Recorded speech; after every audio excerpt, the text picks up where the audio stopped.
So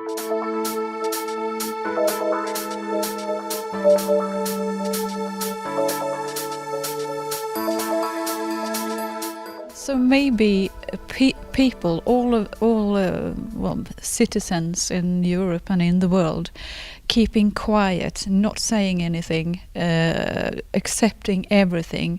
Perhaps that's even more dangerous than Monsanto's. You're right, because really you just think of Codex as a microcosm of the real world. It's the same thing in real life. You know, those who stay silent, they aren't going to count for anything. They're observers of life. And it's a sad thing to say because they should be entitled to be observers of life if they want to be. And, you know, many of those people will continue to be. But it's really, it takes a determined minority being vocal, being what I call persistently vocal, to make a difference. And that means that they do speak out. But they don't just speak out one time and then sit down and think, oh, all is good, because it doesn't work that way. They have to keep at it, unfortunately. So whether it's writing emails, writing real letters through the post office, whether it's speaking on the phone and calling up the person that you want to convey your view to, writing letters to the editor for the journals or the magazines, or internet blogging, whatever it could be, or even on Facebook to write responses and to challenge people who are giving a view that you don't think is the healthy view, to express this opinion, be persistently vocal. So in the same way that it works in Codex meetings where the vocal ones count and the non-vocal ones don't, the real world is the same way. And you need to, if you want to make a difference, you need to speak out. And it doesn't even have to be the majority. It can be a very determined minority. Because it changes the focus and brings light on. It does. In shadow places. Yes. No, that's a good point. You're absolutely right. You want to have transparency, and the more light you can shine on it, and that's part of NHF's goal here, is we write articles and reports after each meeting that are far better in many respects than the reports coming out of Codex itself. They don't like to name names. They don't like to report on everything, the nuances of what happened in the meeting, whether the chairman was angry, whether the chairman was not, whether the chairwoman gave deference to the United States or the EU or whatever. So that's part of what we do, is give warning to the world of what's going on there, shedding light on what's going on. Why can they keep on saying this, and why do not people say stop? Well, people are trying to say stop, like the National Health Federation and others. We've been we have been saying it for years, and sometimes we've had successes, other times we haven't. But I think it's just a lot of public apathy. It's either ignorance and or apathy, and thinking that someone else is going to do the job for them. And the other thing, quite honestly, is putting too much trust into government. Our government would never do this to us. Our government would never conduct a syphilis test on African Americans and not tell them about it. Who would do that? Our government would never put Jewish people in concentration camps and ovens. No, our government would never do these things. The list is endless, and you can pick the country and it's been done. And so the lies coming from it are enormous, continuous, but unfortunately they're all too easily believed by people because they've been taught, they've been actually inculcated within them, is the belief that government is good, especially if you've elected your rulers. You know, okay, we can elect our jailers, so the jail must be good. We can elect our leaders, so they must all be good, but they aren't. You know, the fact that they've been elected, and who even knows if we elected them, actually.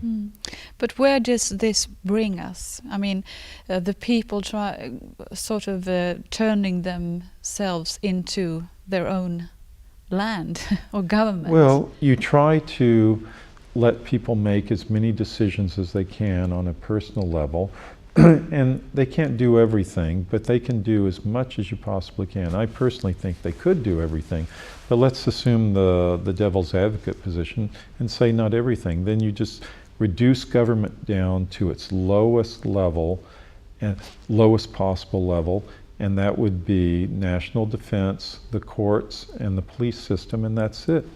everything else is taken care of by the people themselves. And if they want to join together in communities that then do that voluntarily, where people can enter them, more power to them. You could have socialist communities within this system where people all agree to pool all their resources and do it, but just so long as it's voluntary, just so long as it's not forced on me to do it. And then you have others where it's a more free market society and people are voluntarily making their exchanges and the like. But the goal should be, and it's really mirrored in something that was said during the American Revolution, and that is, you know, government is like a flame. It's a flame, and if it's a small flame, it can be very helpful and handy. It can light a fire or whatever, but too big a flame, it will consume and burn down the house.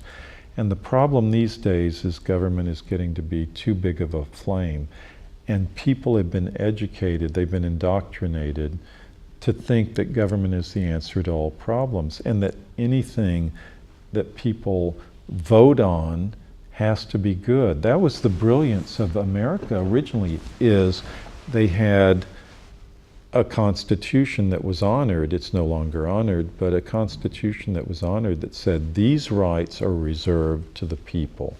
And it doesn't matter if everyone on earth votes against it, this person deserves this right. What are those rights? The right to free speech, the right to freedom of religion, the right to be free from having the military come into your home and kick you out and say, we're putting our troops here.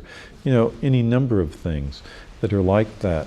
And so, in my mind, the best thing to do is reduce the power of government, as scary as that is, because a lot of people are scared.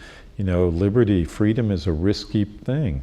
The flip side of freedom and liberty is personal responsibility. Oh no, now I don't defer to this bureaucrat to tell me what to do and tell me where my food, you know, there's a lot of comfort in that. You know, if you live in a jail, if you're in a jail cell, you know you're going to get 3 meals a day and you have a hopefully warm place to stay and a roof over your head. But if you have to go out and do it on your own, you might fail, you might die, you might not succeed. But the funny thing is, counterintuitively about that, if you want to have a prosperous society, that's what you have to do, because that's where the innovation comes from, that's where advances in science and health and technology come from, is all from individual actions that people take.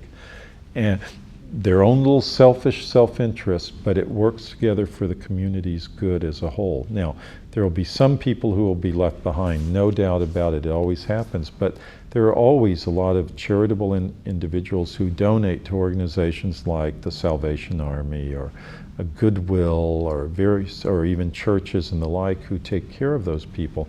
And the funny thing is, and it is true, that there's a rising tide, and they say the rising tide raises all boats, it lifts all boats, and it's true.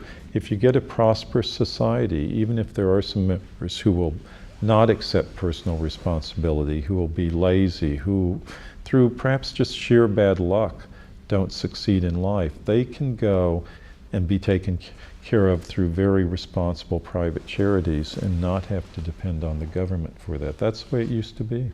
But as we are living in a very democratic society, Sweden is a very well-developed country. We don't have poverty in that respect, as in many other countries.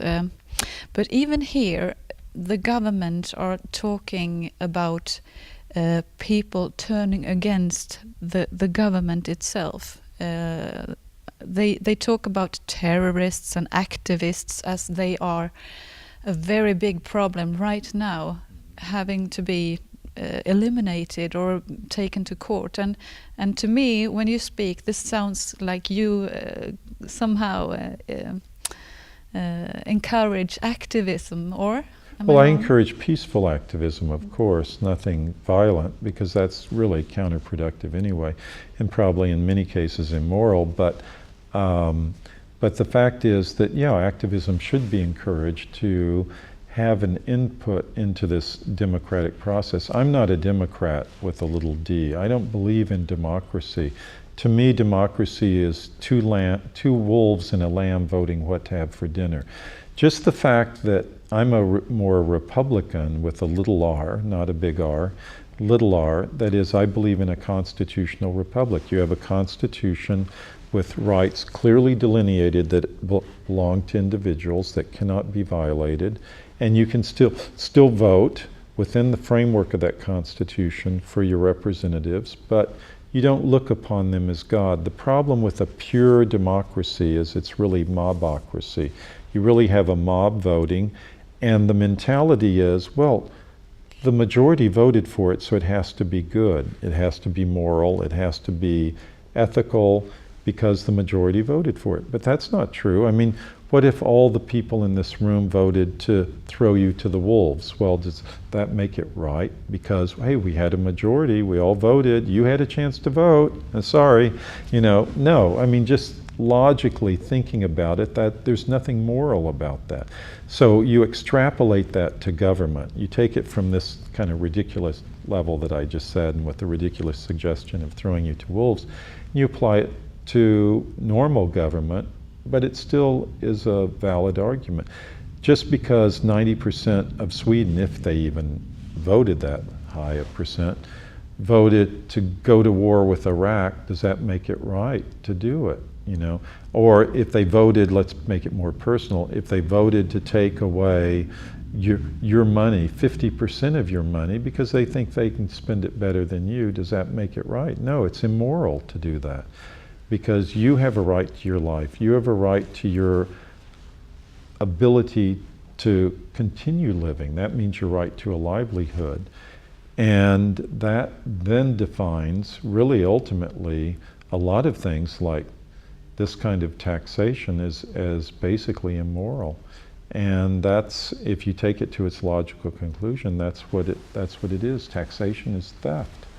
But there are arguments that you can make if you want to live in a certain society and you choose not to immigrate to, say, Denmark or the US or wherever you want to go, then you have to live by Swedish rules and Swedish society rules. But, it can only go so far. How ethical is it to force people off their own property where they've lived for generations? I don't think it's ethical at all, or just because they now decided to change the conditions on you. So there are arguments anyway, but the fact of the matter is what really counts. Forget all the theoretical extrapolations that might go on. The bottom line is you want to reduce the power of government. You want to reduce the size of government. You want to get it out of people's pockets and off their backs, and you'll have a better society for it. You'll have a more prosperous society. Is Sweden prosperous? Yes, and it's been without war for 2 world wars. That's great. They were very smart to stay out of the war, and lucky in some respects as well.